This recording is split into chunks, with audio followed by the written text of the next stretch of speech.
Thought I'd go live, let you guys see some of the areas that I see. Hold on a second.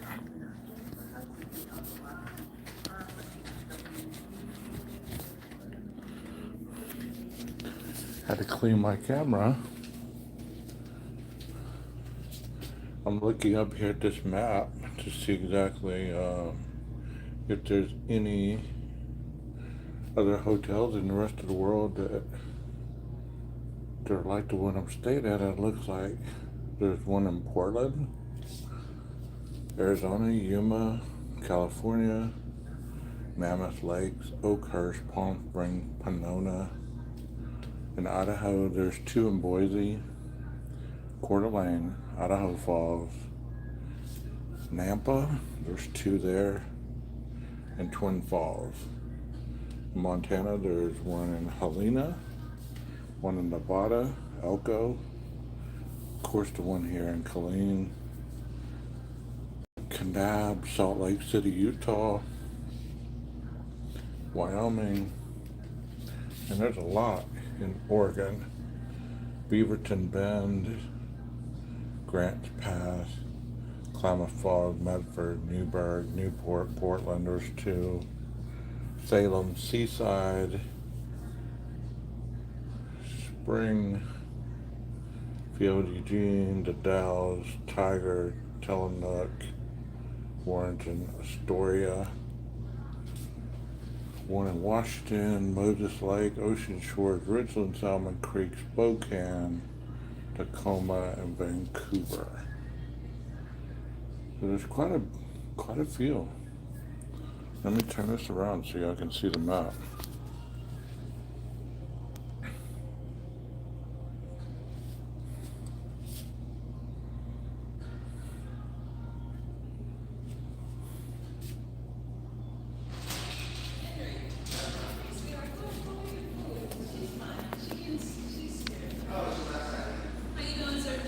Well, I thought I'd go live because, there's been a lot of controversy in the YouTube streets, and some of it has been just crazy. Some of the stuff that I've heard of today regarding, that dreaded Idaho 4 case.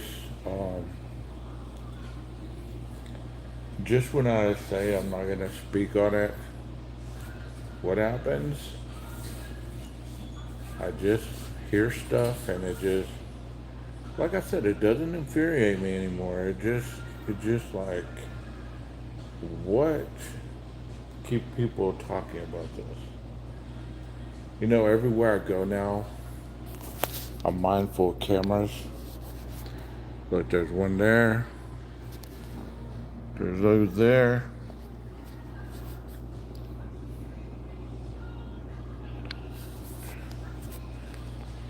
Which, a lot of people, they're like, well, I hate being on camera all the time. Well, me, I don't mind it. I actually feel safe, like, let me be on camera, let people capture what they want. Now I'm on camera right now, so that's another camera view, right? But anyways, there's been a lot of discussion today that I've heard about certain parts of, the 1122 residents, obviously the surviving roommates, and some of the police,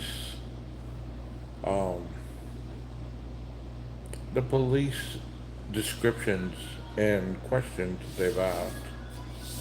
But before I go into all that, I want to share something that I learned today in my class that I've kind of known all along anyways, but I'm going to share it with you.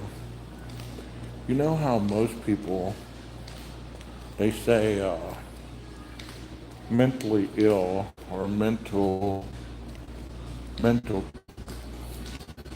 people that are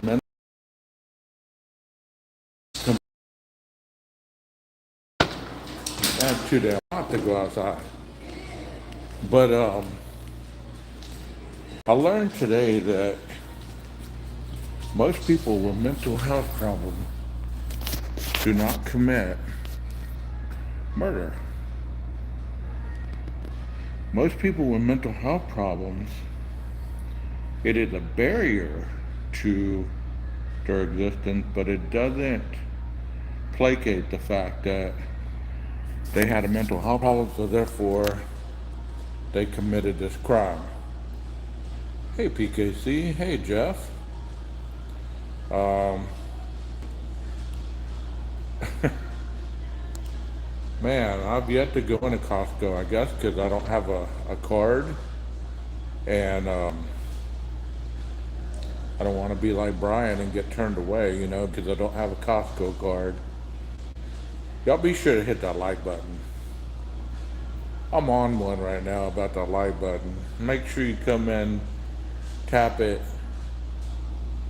Um, Aletta, thank you for being here. Um, Also, something that I noticed. Look at this. It's weird the things that you notice, especially if you've been talking um,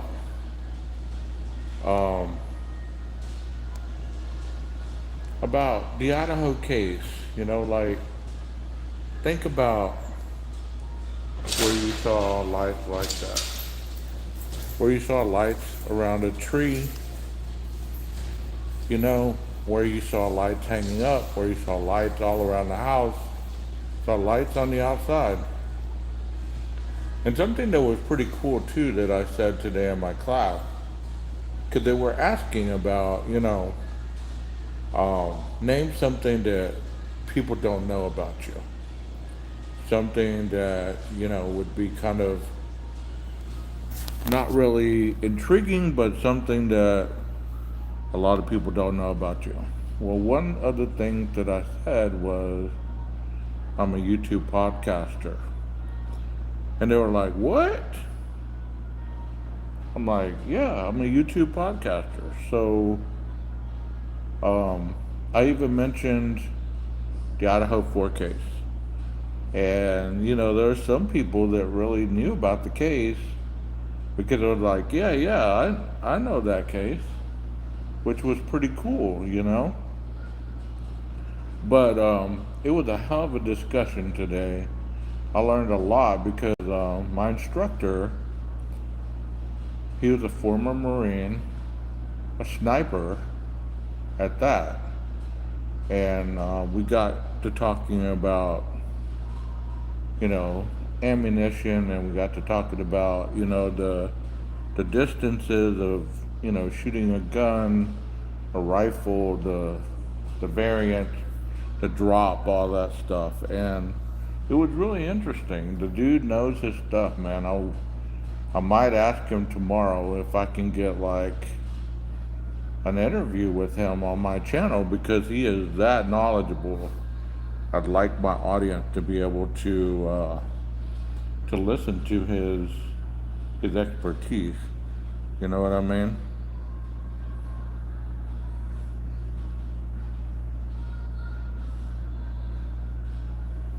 Oh, I'm actually taking a training for, it's called the Noble Assessment. It's a risk and need assessment tool that we use when we're intaking juveniles. So this Noble is a program, and it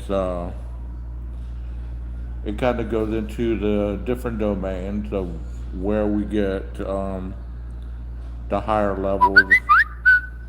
levels, of issues that the kids are dealing with. Like whether it be family dynamics, whether it be social or alcohol, drugs, whether it be the physiological, mental health issues, and that's why I was mentioning about the mental health stuff that that we're talking about today that, in the mainstream media, a lot of times you hear, well, he was mentally ill. That's why he went off. That's why um, they went off and became serial killers, or that's why they were spree killers or mass killers, stuff like that. And that's not always true. Because most of the time, mental health issues don't cause people to kill people. And one of the examples that the instructor gave, or one of the statistics, he said 1 in 4 people have a mental health problem, mental health issue. 1 in 4. So 1 in 4 people, is that one going around killing people? No, they're not. They're not. So to say that, like in the Idaho 4 case, they were talking about ADD, ADHD, what was the other one? OCD, and autism. I mean, if you really think back on those issues, right? And I'm not taking away the fact that the man admitted guilt. I'm not saying that at all. What I'm saying is, for the defense to be using that as a precursor to place in the fact that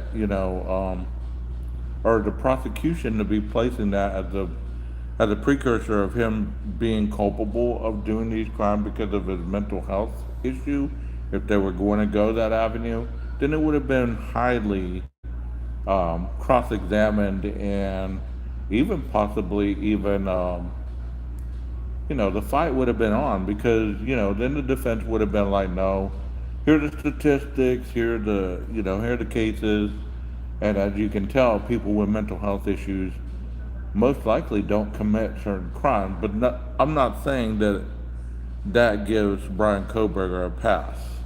I'm just saying that he did it because he had some other severe issues that have yet to be disclosed.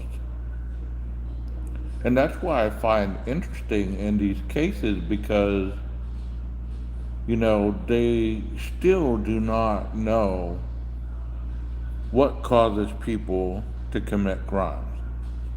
And that's an interesting thought to ask yourself: what causes an individual to be sane one moment and then the next moment just lose their shit and go and hurt somebody? Have you ever thought that deeply? As far as, you're watching true crime right now. You're watching me. What I'm saying is, what would make somebody be normal 1 second and then just go ballistic and kill somebody? Most of them are crime of passions, right? Most murders are crime of passion. But you have to ask yourself, what makes an individual culpable of committing such a heinous crime? Not only in the Idaho 4 case, but Delphi, Gilgo Beach, the list goes on and on. The Night Stalker, all these cases. What makes these individuals able to just go on and on and on? So, it's been an interesting day, nonetheless. My mind's full of knowledge, because not only last week, but the week before, I spent a whole week getting certified to be a probation officer. So I learned a lot of stuff then, and just like and then last week I got clients, and it's been a whirlwind of information, and kind of like when the dust settles, that's whenever I'll really put into application all the things that I've actually learned, because just like everything else, you have to learn the information, practice the material, and then place it into application, because that's usually how people learn, right? So, I heard today that in that Idaho 4 case that we always love to talk about, that Bethany's room was not really where people have stated that it was located. Or the fact that certain people may or may not have heard certain things in that home. And I'm thinking to myself, you know what? That is like the argument from the very beginning. Like, here we are 3 years later, and people are still making the same assumptions and lies and misinformation of what was heard or what was not heard. Let me read your comments. The juvenile court is really hard. I worked there for a time in law school when I was clerking and was the worst, emotionally. Yeah, juvenile court. I've gone to court quite a bit. Um, and I'm preparing to, go to court once I really get a pretty good caseload. I mean, working with juveniles is difficult. It's not easy, to say the least. And, this is coming from someone who worked with hardened criminals for 20 plus years. Working with juveniles is pretty difficult. It's not an easy task for the faint of heart. One of the things that I've learned about juveniles that, I really didn't understand is how much the family dynamic plays a role in in their adjustment into this world. I mean, I've always known that because obviously I've taken psychology classes and stuff like that, you know. But knowing it and seeing it are two different things. You know what I mean? Like, to see the family dynamic playing itself out, where mom's checked out, dad may or may not be in the picture. The child could be being raised by some family member, even a sibling. I mean, or the child has no guidance at all. The only guidance they have are the people that are placed in the child's life, whether it be teachers, coaches, principals, things like that. So, when you have that dynamic going on, does the child really have a chance at that point? I mean, does the child have a chance who really, um, does the child have a chance at making something different in their lives if they don't have the basic understanding of what is needed to build that foundation? Because we always talk about rehabilitation. But I heard somebody say at one point, you know, how could you rehabilitate someone who doesn't have the basic habilitative technique going on to begin with? You know what I mean? Like, you're saying you want to rehabilitate and you want to give programs and you want to give funding and all this stuff for for individuals that need rehabilitation, but that's your assumption that they have something to build on.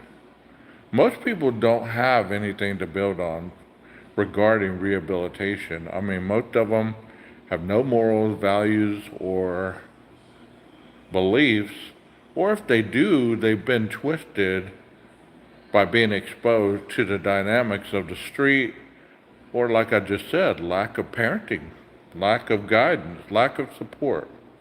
Chloe says the decisions are so impulsive and you can't really hold them accountable the same way you can for an adult. Yeah. I mean, it's gotten better. I don't know where you're at, and you don't have to tell me, but wherever you're at, here in Texas, we do hold accountability. We do hold accountability, but at the same time, our goal is to keep people out of the system because, as we all know, the more that you place someone in an environment that is saturated with the problem, all it does is make for more problems once the person gets out. Like, let's say that you have possession of marijuana and you send somebody to, let's say it used to be called the Texas Youth Commission, but it's called TJJD now. And for the life of me, I can't think of the acronym name, but let's say you send them into kid prison or whatever. So once you get that individual in that environment, let's say they've never known hardcore criminal antics. You put somebody in that environment, all you're doing is creating a better criminal. Because by the time they get out, they've learned from their peers different tactics and abilities to do something that constitutes better criminal behavior.